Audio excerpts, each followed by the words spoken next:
Hello everyone and welcome back. This is Doc at Padama. This time I would like to share with all of you a template guide that will simplify and help you write your research abstract.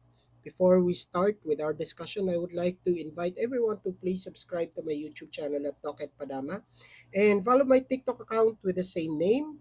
And if you are still looking for sources or links related to literatures or studies that you would like to use in your research paper, check out our FB page entitled Practical Research. And please do share and like this video. Now, again, I would like to remind everyone that this particular video discussion will be done using the languages Filipino and English. So, this particular template guide was developed in order to facilitate and help research writers to simplify the process of writing the research abstract. So, papaano ba mapapadali? Papaano nyo ba makikita agad yung mga kailangan nyong isama doon sa tinatawag nating research abstract? But before that, I would also again like to remind everyone that the research abstract can only be written once your research paper has been presented or defended. Again, you will not be able to write the research abstract not unless you have already accomplished your research paper.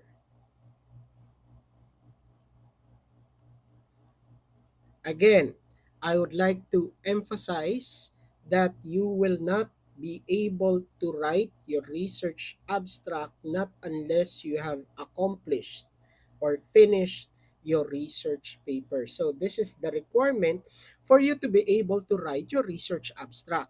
So if you are still in the stage of writing your proposal, you have already finished writing chapter 1, chapter 2, until chapter 3, that is not enough. Hindi po yun sapat para makapagsulat kayo ng research abstract. So marami akong naririnig, nakikita at mga testimony ng mga students who are writing their research paper wherein they are still in chapter 1 and yet they have already presented their research abstract. So that is already a clear red flag. It means that you are not aware of what you are writing in your research paper because that is supposed to be the requirement for you to be able to write the research abstract. Kailangan tapos na yung inyong research paper, meaning it should have been written and defended from chapter 1 to chapter 5. Now, assuming that you have already done that and you have already fulfilled the requirement, now this particular template, writing an abstract, follows a standard structure. This template presents that structure. Ano ba yung mga bahagi, yung laman, yung elemento ng tinatawag nating research abstract para mas madali nyong makita kung ano yung mga kailangan nyong isama, isulat sa inyong research abstract. Kasi maraming nagsusulat ng research abstract, inaabot sila ng 2-3 pages. Napakahaba na po noon kung ganun kahaba ang inyong research abstract. A research abstract can fit into 1 to 2 pages. 2 pages is the maximum number of research abstract. Supposed to be sa isang page kasya na yung research abstract nyo. So ano dapat ang laman ng inyong research abstract? So let's go to this particular template wherein we will present the following, yung parts na sinasabi natin ng abstract ninyo, yung description ng abstract ninyo, at kung ano yung mga kailangan nyong gawin para maisulat nyo itong bahagi ng abstract ninyo.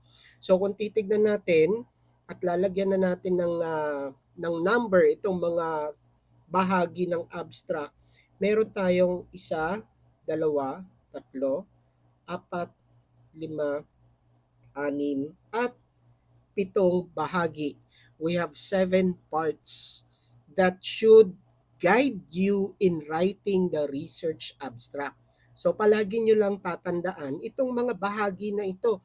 So ano-ano yung mga parts ng abstract ninyo? The title, you just present the title itself. Kung ano yung title ng research paper ninyo. But there is a proper way of presenting the title in the research abstract. Mamaya, meron tayong sample that we will be using to serve as a reference for these parts para ma-compare natin. Doon ba sa sample natin nakita itong mga parts na ito? But before we go on to that, let's continue. After the title, you have the background. Again, the description and yung steps nandito sa kanang bahagi ninyo. Dadaanan natin yun mamaya. And then after that, the objective or purpose of your study, the method that you used in your study, the findings of your study, the conclusions of your study, and the keywords that you used in your study. Again, the description of these particular parts are as follows. So pag sinabing title, concise and informative title that reflects the research's focus. So dito ang ilalagay nyo lang, sabi ko nga, as is, copy-paste nyo lang kung ano yung title ng inyong research paper. We are not going to go through the steps because this is already self-explanatory. We are just going to go through the description of each part of this research abstract. So after writing the title, the background is now defined as a brief explanation of the research problem and its context. Ibig sabihin, yung mga elemento, yung mga bahagi na may kinalaman doon sa research na ginagawa ninyo. Sino yung respondents ninyo, saang school ginawa, ganun lang. Okay? So that is already part of the background of the study. Again, this is part of the research abstract. Next part, the objective or purpose of your study. State the researchers main objective or purpose. The objective of the study is to identify the effect of gano. Usually you can find this in the general problem, which is part of your statement of the problem. So aside from that, if you want to paraphrase or simplify that, then you can also do that. You can also paraphrase the general problem located in your statement of the problem. The next part, number 4, methodology. So methodology, what you need to do is to describe the research design and method that you use in the study. Ganun lang, i-present nyo lang kung ano yung method na ginamit ninyo kasama doon sa design na kaakibat ng method. Okay, next.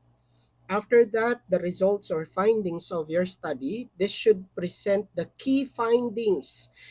If you have a lot of findings or results in your study, again, you can summarize and paraphrase these findings so that you can present a general finding dito sa abstract ninyo. So kung marami yan, 3, 4, 5, maybe you can generalize these findings and then present that in your abstract.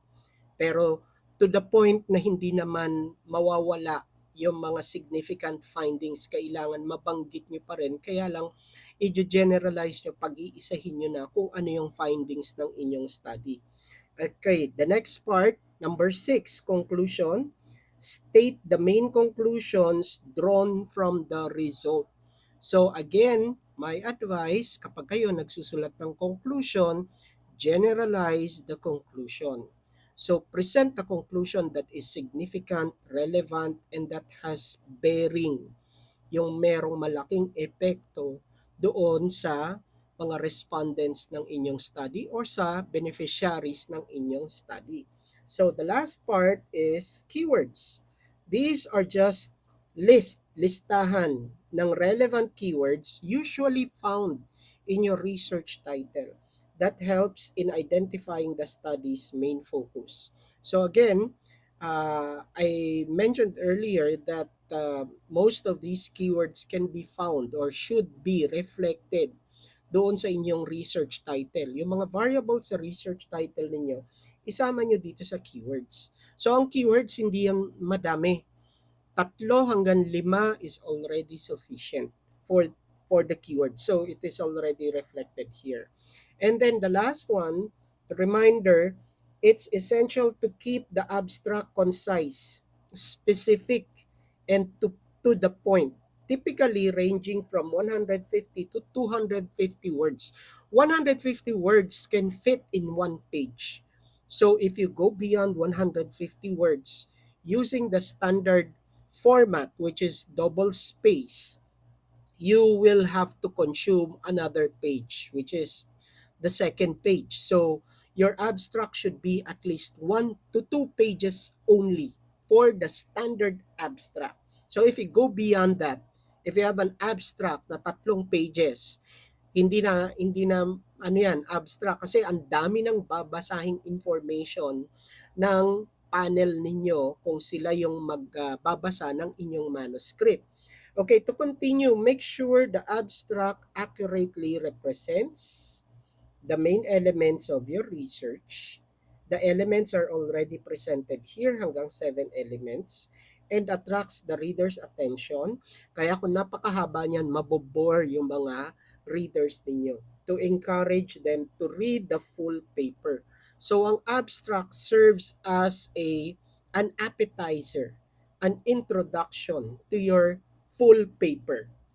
Okay, so you have to get the attention of your reader through the abstract. Kailangan makuha niyo yung interest nila. Kaya kapag yan ay napakahaba, magkakaroon na kayo ng problema in retaining the attention of your readers. Now, I also mentioned earlier that we will be presenting a sample of this abstract. So going to our sample, this is the sample abstract that I was talking about. So as you can see, the title is clearly stated together with the researcher and other informations relevant to the researcher.